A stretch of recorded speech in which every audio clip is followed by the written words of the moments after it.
Welcome to the GeriPal podcast. This is Eric Wadera. This is Alex Smith. And Alex, we have another host in our room today. We have a guest host in our room today. We have Brian Block, who's returning to our podcast. I think you were on one previously. I was. It's great to be back again. Thank you. Brian is a pulmonary critical care resident here at UCSF and is doing some research on people who come to the intensive care unit and have not engaged in advanced care planning beforehand. And I see someone else on our Skype call. And on the Skype call, we have Anna DeForest, who is a resident in neurology at Yale. Welcome to the GeriPal podcast. Hi, thanks for having me. And how are these two people connected, Alex? And these two people are connected because they both wrote papers about the importance of language and the words that we use to describe our experiences, our interventions, the intensive care unit. Great. One in JAMA IM and another in New England Journal. Two journals I've heard before. But maybe before we go into that, Anna, we ask all of our guests, you have a song request for Alex to sing. I do. The song I chose is Where Is My Mind by the Pixies. And why did you choose this song, Anna? Well, I think it's got a bit of a cognitive science tie-in and sort of questions what we think and why we think it. Plus, I wanted to see if you could sing like Frank Black. The answer to that is no. I thought you were a Fight Club fan. No, not so much. Alex, you want to give us a little? Okay.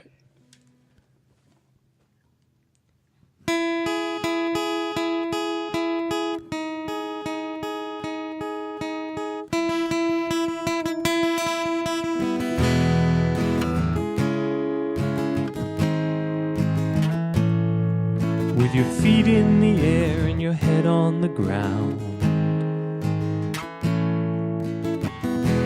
try this trick and spin it, yeah. Your head will collapse, but there's nothing in it.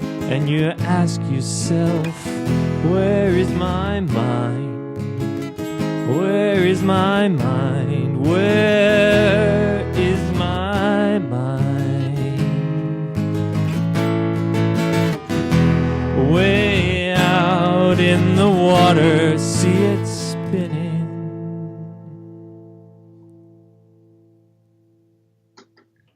I wasn't sure. Are you done yet? I'm done. We'll do a little bit more after that. I thought it was in relation to like Fight Club end scene in San Francisco in one of the tall buildings, and you see all the buildings collapse around you.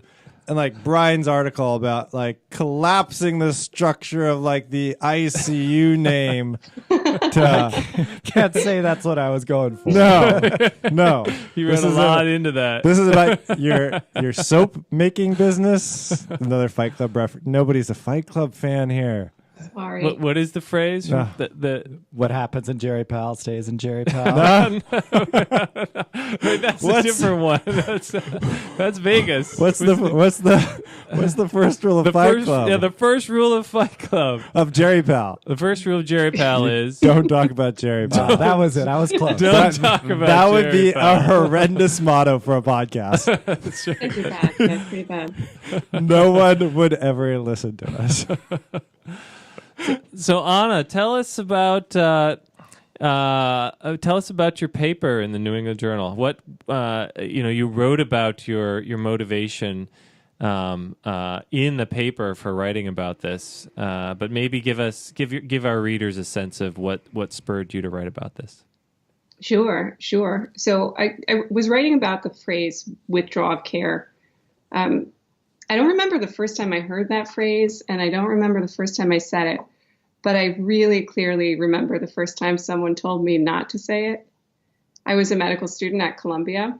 I was in the ICU rotating with the palliative care team, and I was talking about some case, and I sort of just, the phrase kind of fell out of my mouth. I picked it up somewhere, and it fell out of my mouth, and the palliative care attending, I said it in front of, Who was it? The way that it was Craig Linderman. Craig. Yeah, we all know Craig. He was very gentle, but I think he just said something like, "Oh, we don't say that, we say something else." But I remember it because I was so embarrassed. Because as soon as I thought about it, I was like, well, of course we don't say that. Like you guys had someone on a few weeks ago who was talking about the word intervention and how to us it just means like anything basically that a clinician does to a patient. But to patients, it very clearly means like when your family comes and sits around you in a circle and like tells you that you have a hoarding problem. Right. Withdrawal of care to any regular person sounds like it could only mean one thing, which is that you stop caring. You stop paying attention and you stop showing up and you leave the patients alone and then they die. This is all pretty straightforward, I think, especially for your audience. But where this essay came from was sort of a point past that, where I started to ask my peers in residency and in many cases my attendings to stop saying this phrase, which is somehow still so ubiquitous. And I got a lot of pushback. And I got a lot of people saying to me, these are just words. Like, this is just a useful shorthand for extubation or stopping dialysis. But I felt in my gut that there's more to it than that, because in many cases we say this phrase and then we actually do what it sounds like it means. Like we stop paying attention and we stop showing up and we leave patients alone to die. Mm-hmm. So it sounds like the argument. So just to let the audience know, we're talking about Anna's New England Journal piece called "Better Words for Better Deaths," published a couple of weeks ago in the New England Journal. We'll have a link to it on our GeriPal post. It sounds like, over a quick read of it, you can think, oh my God, this is just words. Are we just being pedantic when we're talking about it? Like, just now we can't even say, because this is coming up a lot. So Brian's ICU article, we had a JAGS article about 6 months ago, maybe longer than that, where we shouldn't be using the word elderly. It's older adults. Like, is this just academics doing what academics do, which is being a little bit pedantic? Fair enough. And I've certainly heard that argument a bunch of times. I was sort of trying to craft my own counter argument to that when I came across the research that I referenced in my essay. I was listening to a podcast, actually, Shankar Vedantham's social science podcast, Hidden Brain. And this social psychologist, it's cognitive scientist named Lara Boroditsky was on. And she was talking about a group of people, like an Aboriginal community in Northern Australia called the Cook Taor, who speak a language that doesn't use relative directions. Like they only use cardinal directions. There's no like my left hand or my right hand. It's always like your east hand or your west hand. And if you spin around, the directions don't change. The hands do. So they change the names. And when they studied people who speak this language, they found out that they have incredible senses of direction. Like not just better than you and me, which they are, but like better than we thought people could have. And when I heard this argument, this was my first introduction to what's called linguistic relativism, or the idea that the words we use actually shape our cognitive processes. I thought, oh yeah, like that's what I'm talking about. That's what I mean. And then I sort of started to shape my argument from there. Mm-hmm. So it's much deeper than, it's just some label, right, that we use. Like it doesn't really matter. It actually shaped the words we use. It's not just that our thinking shapes the words, but the words shape our thinking. Right. So I'm wondering, Brian, does this resonate with you? So you wrote a JAMA IM piece about, what was the title again? It was published a couple months ago. Back in December, yeah. Yeah. And it was on whether the term intensive care unit might promote decisions towards more aggressive treatment. So another label, another thing that we just call it the ICU, intensive care unit. Do you get a sense that we're dealing with the same here, it's the same thing? I think we're talking about very much the same thing. And actually, one piece that I'm reminded of in hearing you speak, Anna, that didn't make it into my article is some research out of an economist at UCLA showing how in different languages, even things as simple as how we handle the future tense, can affect behaviors that people have. So for instance, if you speak a language where you have what's called a strong future tense, in which you describe I will go to the park tomorrow, as opposed to saying something like, I go to the park tomorrow, we can see that people who have that difference are more likely to discount the future, to see it as more distant. And then in economics research, it's been shown that such people follow that with behavior that is they'll save less for retirement. And so I think that these types of aspects of language absolutely motivate behavior and contribute to differences in the actions that people take. And Anna, you had another example in your paper about Colors. Russians and colors. Could you talk about that for our listeners? Oh, sure. This was one of the things that I thought was just so cool when I was learning about this research the first time through. And it's another study from Boroditsky, who actually is a native Russian speaker. But she was explaining that in Russian, so, color is just a spectrum, and you can really cut it up any way that you want. And like we do Roy-G Biv or whatever, but you can cut it up however you want. And in Russian, they actually cut blue up into two different colors. So they're not the same color. Light blue and dark blue are not shades of a color. They're like two colors as distinct as blue and green are to you and me. And consequently, studies have shown that Russians can discriminate better between different shades of blue than English speakers can, just because they have this, what's basically just like a nomenclature difference actually leads to a cognitive difference. Yeah, I'd love to know also, like, amongst English speakers, because we often think like there's blue, but like you go to a paint store, there's like 30 billion blues, and like if you talk to my wife versus you talk to me, like me is blue, there's blue, but she has all these other types of words for blue that I have no idea what they are. Bluish. So I wonder even amongst English speakers, like those people who use different terms, whether or not they actually see things differently. Kind of like when we use different terms in medicine, do we act or see things or perceive things differently? And I think you're making a great case in this New England Journal article that we do. Well, I think that we do. I haven't done the study yet, so I can't prove it. But I strongly, strongly suspect that we do, and that this will be measurable. So it sounds like there are multiple layers here to why language is important. And that one layer has to do with misunderstanding. That when we say to if a family overhears us talking and they hear us say we're going to withdraw care, that they may misunderstand and think that we're going to stop caring entirely for their loved one, when we never, in fact, stop caring. We stop certain types of aggressive life-sustaining interventions. But then there's a deeper layer that has to do with the way that the words we use shape our thought processes and the sort of constructions we have around ideas and what a thing is or isn't, and how one thing may differ from another, and how way we view the world. And I get from Anna's article in the New England Journal that it actually does influence. You say we don't withdraw care, but maybe those words make us actually withdraw care, like in her example. It's a tendency to do that. Right. So Brian, do you want to talk a little bit more about intensive care unit and that particular phrase, how it came into being, and whether or not it still applies today to what we do or should do? The interesting thing when I started out about this is I actually had no idea where that term came from. And I started thinking about the piece, thinking about all of the different meetings I'll have in the intensive care unit, where I'll introduce myself as the physician in the intensive care unit and then go on to suggest that perhaps we don't take the most aggressive course with the subsequent treatment, and then thinking about how that must bias or potentially introduce a bias in the family to think that I'm suggesting something that's contrary to what they came to the intensive care unit for. And I was thinking about how other aspects of the hospital have names of units that are very much descriptive of what they do. You go to the chemotherapy unit for chemotherapy. You go to the dialysis unit for dialysis. So you must go to the intensive care unit for intensive care.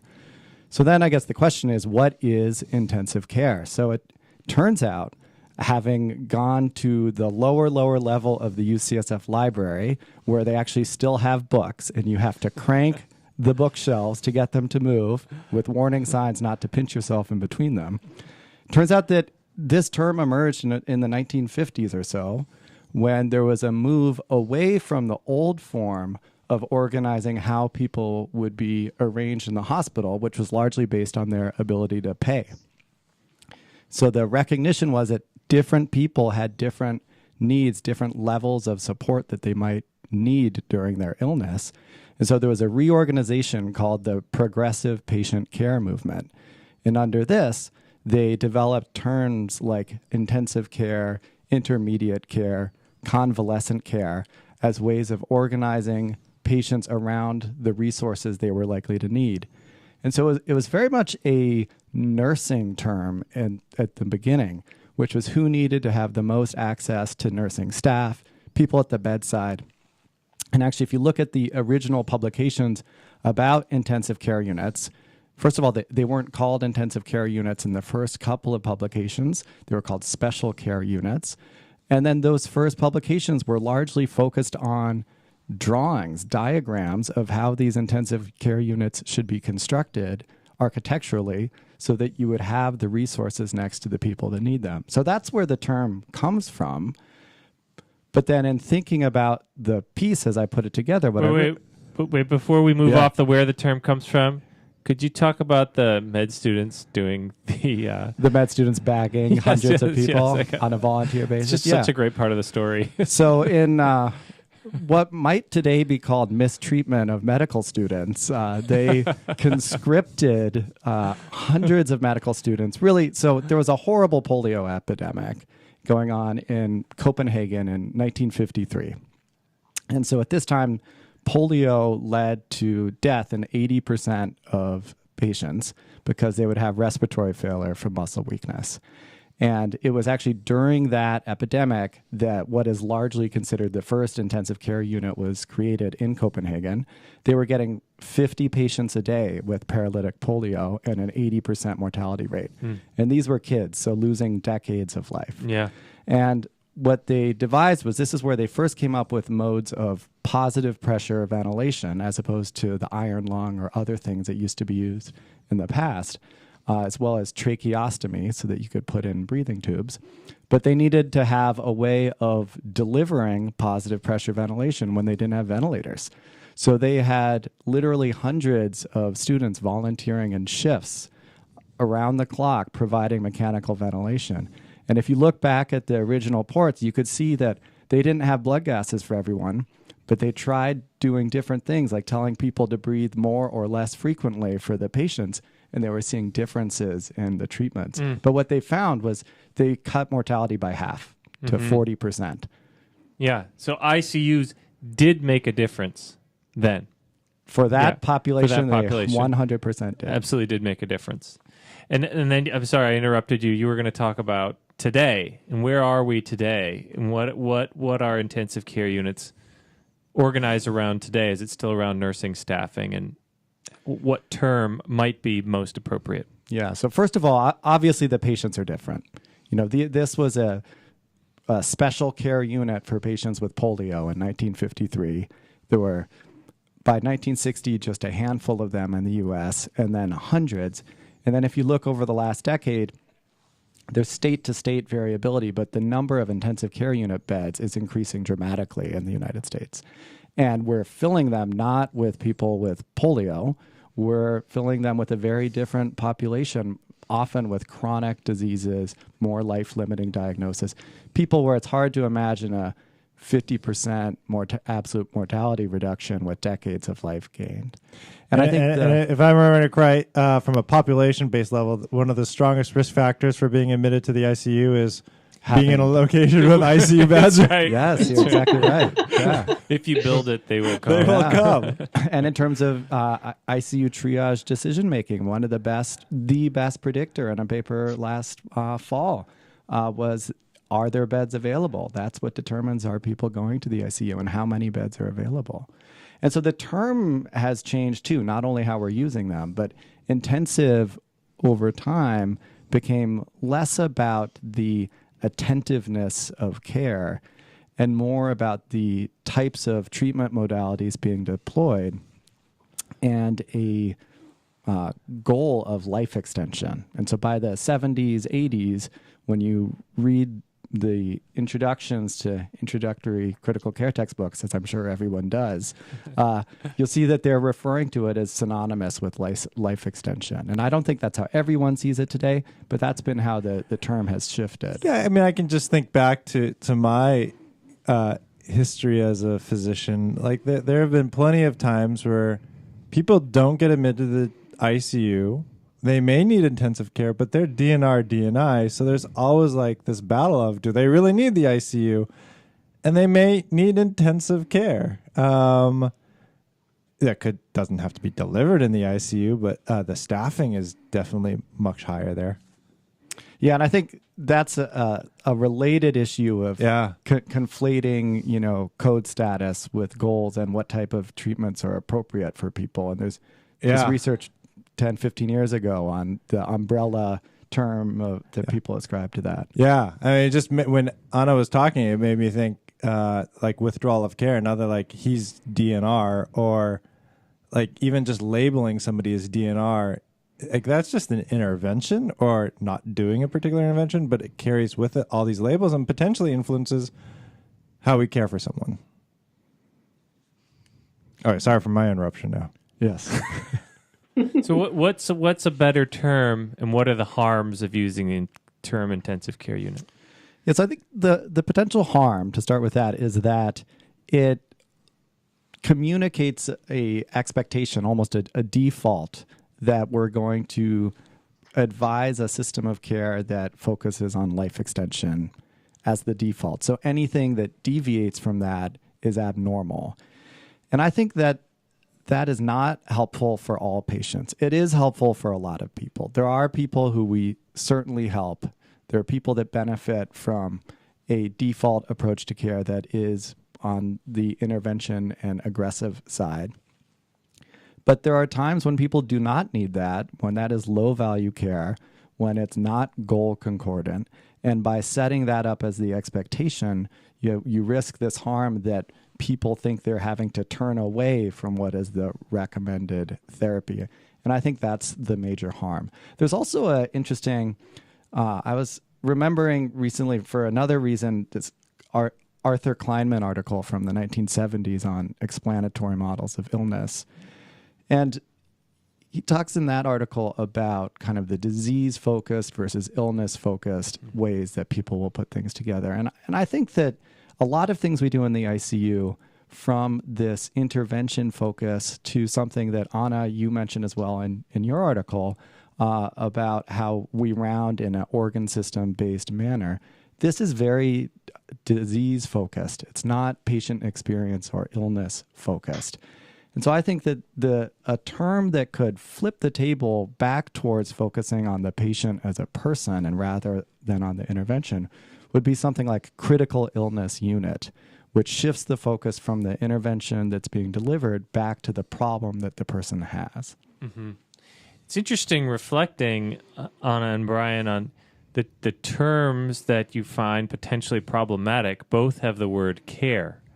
And in one sense, Anna's she's concerned about saying withdrawal of care. And in another, Brian is concerned about the term intensive care. And you both draw different conclusions about the potential meanings of those terms. Just thoughts? Yeah, I think, Anna, I'll let you chime in as well. I think my concern is more on the change in what people understand the term intensive to mean, and not a concern with the term care. What do you think, Anna? Well, when I was reading Brian's piece, I was so excited, and I so much agreed with your thesis, Brian. I thought, like, this is the truth. But I also find it hard to imagine anyone buying into that. And the reason has to do, I think, with what Eric was saying before about all this like pedantry and like what are these changes about. But also, I find that when people tend to argue the most, like that those are just words, it's when they really don't want the words to change. And I think that in a lot of medicine, and maybe particularly in ICU medicine, it actually is still the norm to conceptualize your job as a battle against death. And that's what's intensive, is the fight against death, and anything else is just extra, whatever, like not our job, and that's crazy because everyone dies. But this is the way that it goes. Yeah, and I've also wondered, like, what would happen, like, if we changed our hospice unit name to the intensive hospice care unit.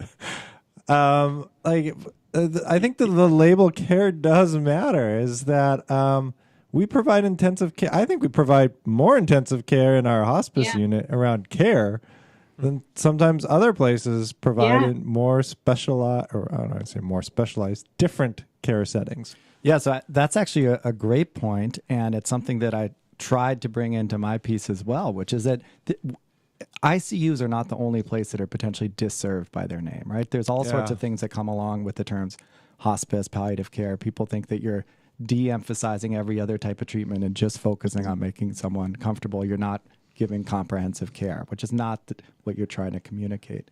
And so in the paper, I talk about a couple of changes at different hospitals, including at the Brigham, where they renamed their palliative care unit the Intensive Palliative Care Unit. Mm-hmm. To mirror the idea of intensive care, that we are actually providing intense care to these people, and but it's intense caring. It's a different sort of. And they also, the Brigham, as I recall, were very much opposed to the term comfort measures only, CMO, right, which is ubiquitous in medicine and is a term defined by what it's not doing rather than what it is doing. So they prefer the term intensive comfort measures rather than comfort measures only. It's interesting. They have appropriated that a term intensive in a sense for their own purposes within palliative care. In a sense, taking it back to where it was 60 years ago when it was focused on access to bedside attentiveness. Right. So, exactly. Okay. I'm going to play devil's advocate here. Like, again, though, when we come up with any short phrase, even like intensive comfort measures only, what, are we not going to do non-intensive comfort measures? Like, any phrase, short phrase, is going to have its limitations. Are we just shifting one limitation to another limitation? Like, are they just issues? Or and Anna, I love your thoughts is with your background is like, even with the shift from elderly to older adults, are we just gonna move from one place where when we did that shift because there's a potential negative stereotype around elderly and older adults? It's thought to be more appropriate at this point. Are we just, again, will this just shift again, that we're going to have these negative attitudes towards older adults? Like, are we just going to have this other viewpoint towards the critical illness unit? No, change is part of the nature of language. So we do have to keep updating the language to keep up with the baggage that our language acquires by existing in our culture. So when people are like, oh, we have to change that again, it's the nature of language to just acquire these different kinds of connotations and the need to shed them. It's no reason to say we should just keep it all the same. Think about the evolution of some old medical terms that are now like horrible insults, including like dumb or lame or moron or imbecile. These are medical terms, or were. And now they're just horribly offensive. And if we change them and then the new term becomes offensive, then we change that. But to say I'm not going to change it because someone's offended, or I'm not going to change it because it's no longer adequate to our changing needs, well, that doesn't really make sense. It's a good argument. I wonder if there are other terms that grate. Should we just go around? Oh, yeah. Let's do this one round robin. Let's do round robin. So one of our first GeriPal posts was from Patrice Villars, who's a nurse practitioner, works with us.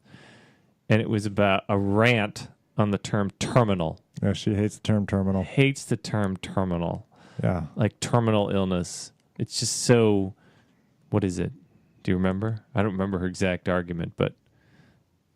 Yeah, what's the argument? I want to know. So I think the argument is what is honestly, like, we're all terminal. We're all gonna die, but I think there's a coldness to it, and it's unclear what it actually means. I think that's part of it as well. I actually look back to it.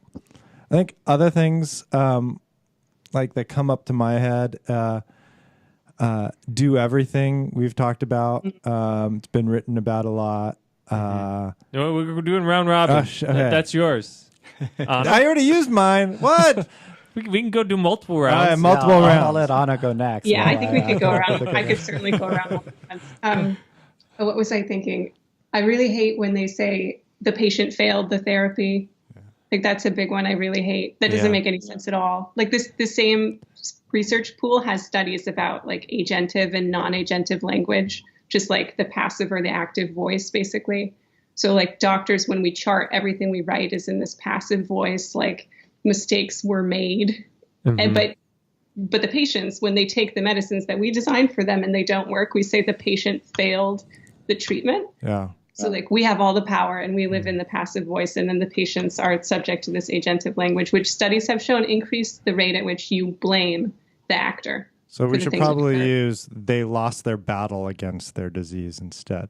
No, we're not to you again. We're not back. Dang it. It's not your turn yet, So Eric. medications fail patients. Patients don't fail medications. That's right. And that gets to the adherence and non-compliant terminology that comes up also with non-compliant being problematic. Right. Yeah. Alex, Is that your turn? that was it. Wait, Is that your contribution? that's his guy. If you're gonna count mine, that's it. So I'm up again. Yeah. So I'm up again. Do everything you said. Is that the one I you already- said? already taken. There's Okay. nothing more we can do. There's nothing more that I we still can hear that. You know, I feel hear like it we've all the been time. ranting about that for a long time, but I still hear that. I hear that not just like among colleagues, you know, docs talking to each other, but in family meetings with people, clinicians talking to family members or patients. There's nothing more we can do. Well, does that nothing include hospice? Does that nothing include palliative care? Does that nothing include outstanding symptom control? That like one that. grates. All That right. one grates. Brian, your turn. I think in the same vein, I just lost it. Well, we were going around. I think Eric, I it's wasn't your prepared turn. because we switched to counterclockwise. Yeah, there. yeah. I don't know what happened. You did a reverse there, Eric. I think it's Eric, and then Anna, and then Brian. All right, I said fight the battle too. So any term around battle analogies. I think and Alex cancer. Trebek was just diagnosed. Yes, and With- used that terminology. He did. He was pancreatic cancer, stage 4, and he said he's going to fight this battle, and he's going to overcome the odds. Yeah. Well, yeah. And wait. what's wrong with him fighting right. the battle? All right. So here's my thoughts on this. If My it- quick thoughts. If a patient uses the word fight my battle, I use that term with them.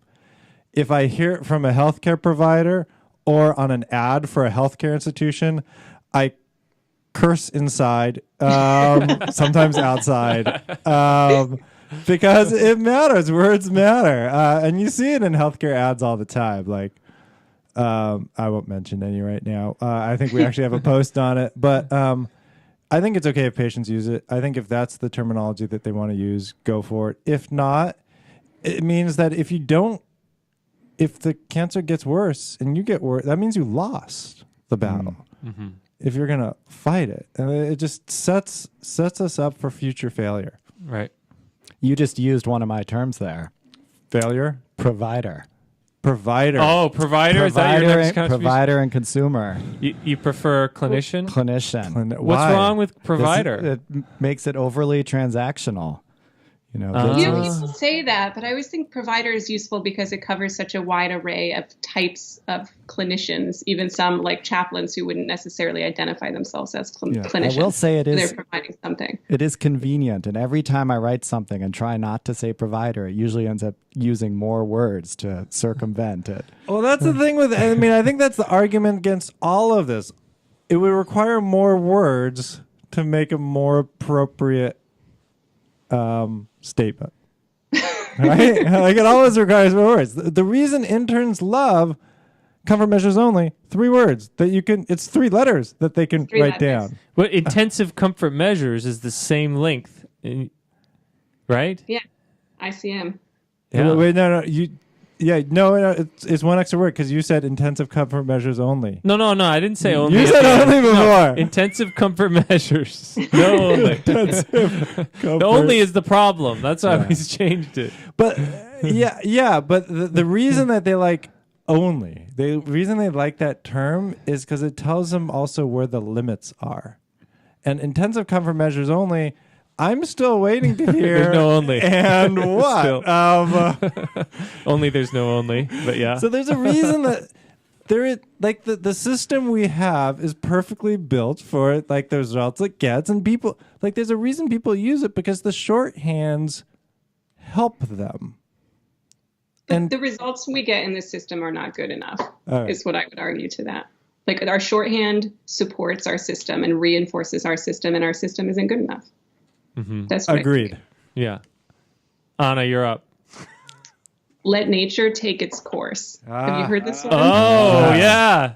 Like nature is just something we can resort to when all of our ICU powers have ended. And we're like, all right, well, we'll just like put you behind the shed and let nature take its course. That's my thought with allow natural death. Like, I imagine like a tiger is gonna spring up and eat me if I allow a natural, like this cougar. So is just gonna... I use those words. I do as well. You use those words too? Take its course, yeah. I find them problematic, and yet I use them because I don't have a better substitute for what to say to people. Do you have, like, Anna? What is the alternative when you're talking to patients about choices and options in the case of serious illness?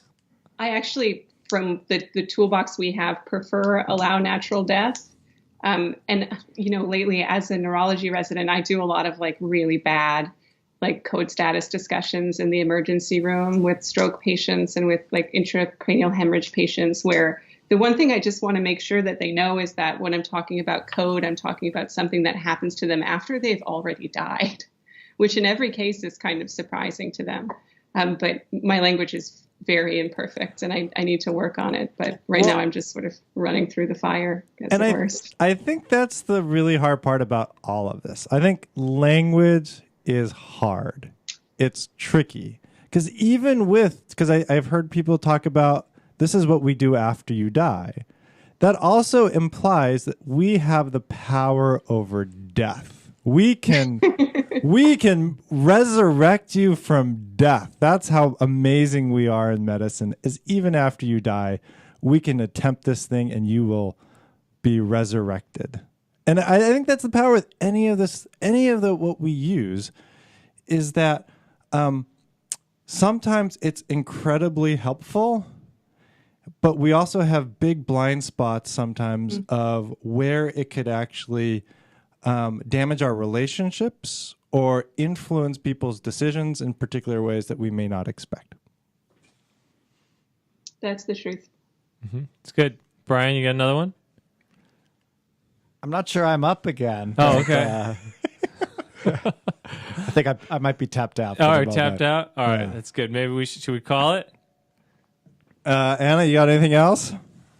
Oh, I could do pet peeves all day, but if you guys are tired, I don't want to be too pedantic. Healthy aging. What about people who have disability? They've failed aging. Successful aging. Successful aging right. is, yeah. Well, Brian, Anna, I want to thank you both for joining us. We'll have links to their both articles, one from the New England Journal, one from JAMA IM, on the post that accompanies this podcast. But before we end this, I just want to ask Alex. Thank you, Anna. Thank you, Brian. Thank you. Can we get a little bit more Fight Club? A little bit more Fight Club. And audience, just picture this. Buildings collapsing around us. ICU nomenclature collapsing. Coming down. Withdrawal of care columns just falling apart as Alex sings this song. Right.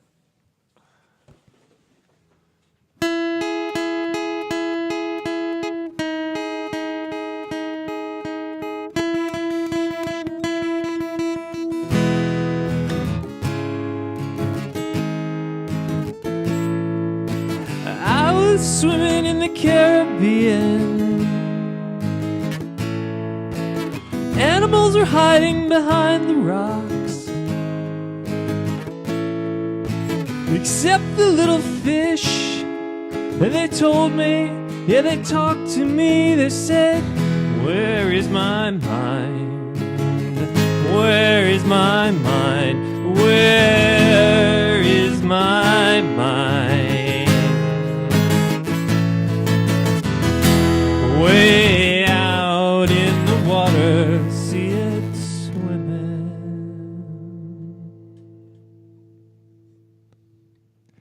And the ICU nomenclature just collapsed.